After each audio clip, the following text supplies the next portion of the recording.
जो घटनाक्रम है, आखिरकार इतनी जल्दी क्या थी सर्वे को लेकर के?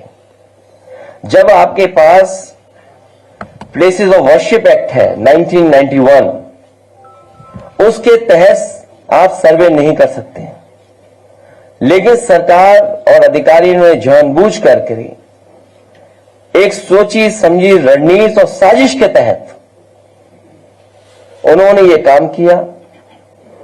और जिन लोगों की जान गई है, ये दंगा नहीं है, ये प्रशासन की गोली से गई है जान।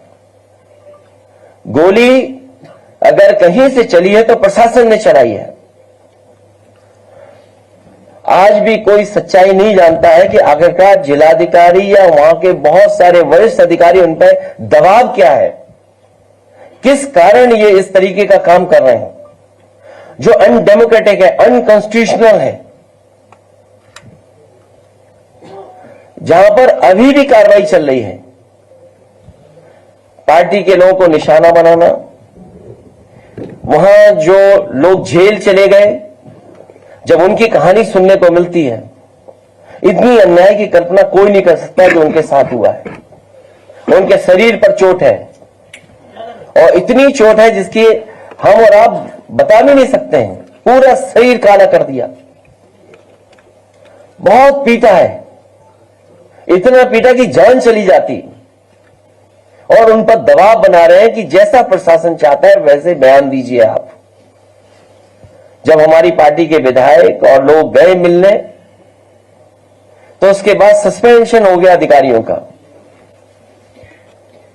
और सस्पेंशन भी जाति के आधार पर हुआ, और फिर बैलेंस करने के लिए फिर एक सस्पेंशन किया गया।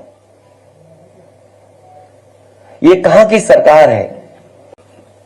ये भारतीय जनता पार्टी के लोग जो सरकार में बैठे हैं,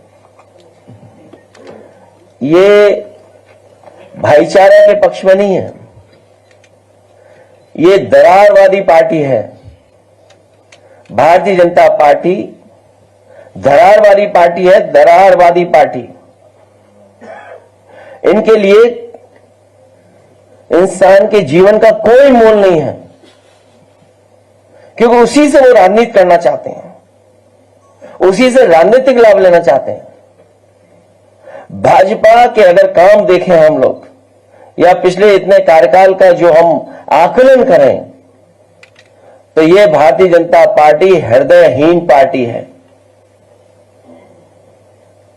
इतनी घटनाएं होने के बाद भी कोई सिंपैथी नहीं किसी के लिए। और उत्तर प्रदेश में कोई एक घटना नहीं हो रही है, लगातार होती जा रही है। जिले उठा करके देख लीजिए किस तरह की घटनाएं हो रही हैं। और तब जब ये नारा लगाते थे कि जीरो टॉलरेंस है, जीरो टॉलरेंस की सरकार है, इस सरकार में न्याय मिलना और न्याय के साथ साथ लोगों की सुनवाई हो, इस सरकार में कहीं दिखता नहीं है सुनवाई भी। भाजपा सरकार के दो पड़ले हैं, एक है पीडीए के खिलाफ अन्याय और दूसरा है भ्रष्टाचार। कुनरकी का जो वोट की लूट हुई, जो पुलिस प्रशासन के माध्यम से वोट पड़वाए गए, जो वीडियो निकले, तस्वीरें आई, उससे आम जनमानस जान गया कि इन्होंने चुनाव नहीं कराया, इन्होंने पुलिस के माध्यम से वोट लूटे हैं। और वही सरकार कह रही है कि अगर कुनरकी जीत सकते हैं तो मिल्कीपुर क्यों नहीं। और मैं एक बार फिर कहता हूं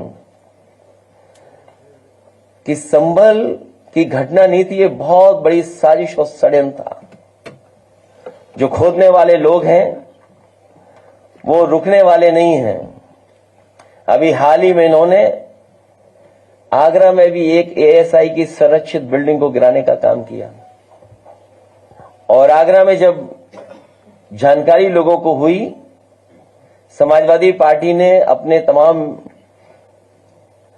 प्लेटफॉर्म पे जब बात ये उठाई, तो न केवल वो प्रोटेक्टेड बिल्डिंग को रोका गया, बल्कि जो तोड़ना चाहता था उसके पीछे टीम लगा करके भेज दिया गया है।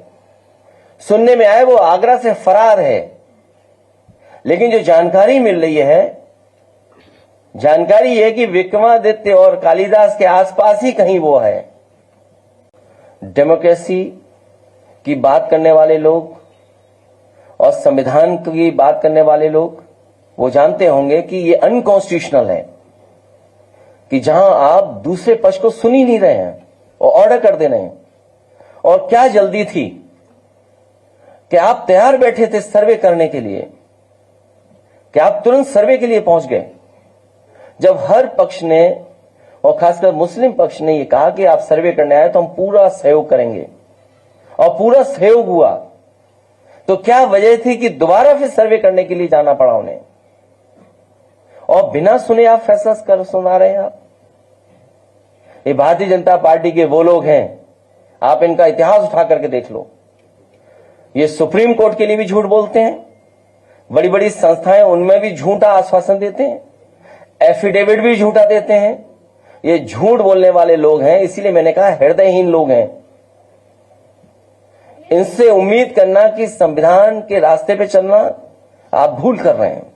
इसीलिए मैंने कहा कि ये पीडीए पे अन्याय बहुत कर रहे हैं, भ्रष्टाचार कर रहे हैं। पीक पे भ्रष्टाचार है सरकार में, चाहे वो दिल्ली वाली बात हो चाहे लखनऊ वाली बात हो। पीक पे महंगाई है आपकी, पीक पे बेरोजगारी है, आप कोई इन्वेस्टमेंट नहीं ला पा रहे हैं। दुनिया में जब आप खड़े हैं और कहते हैं हम 5th लार्जेस्ट इकोनॉमी है, अगर 5th लार्जेस्ट इकोनॉमी आप हैं तो जिन लोगों को आप फ्री राशन दे रहे हैं उनकी पर कैपिटा इनकम क्या है? मैं अभी पत्रकार साथियों आपसे कहना चाहता हूं कि अगर आप उनके मुंह से ही निकलवा लो कि जिन लोगों को राशन दे रहे हैं उसकी पर कैपिटा इनकम क्या है, कभी भारतीय जनता पार्टी के लोग नहीं बताएंगे। तो अगर 5th लार्जेस्ट इकोनॉमी है और 3rd लार्जेस्ट इकोनॉमी बनने जा रहे हैं तो अनएम्प्लॉयमेंट क्यों है इतना? सरकारी नौकरियां क्यों नहीं मिल रही हैं? जॉब्स क्यों नहीं क्रिएट हो रहे हैं? और फिर इतने इन्वेस्टमेंट की जो बातें की गई थी, बड़ी बड़ी 40 लाख करोड़ का इन्वेस्टमेंट आएगा, कहां है इन्वेस्टमेंट? अब तो दूसरे प्रदेश के लोग इन्वेस्टमेंट मीट करने लगे हैं। आपकी इन्वेस्टमेंट मीट पुरानी हो गई, अब तो 2-2.5 साल हो गए होंगे उसको लगभग।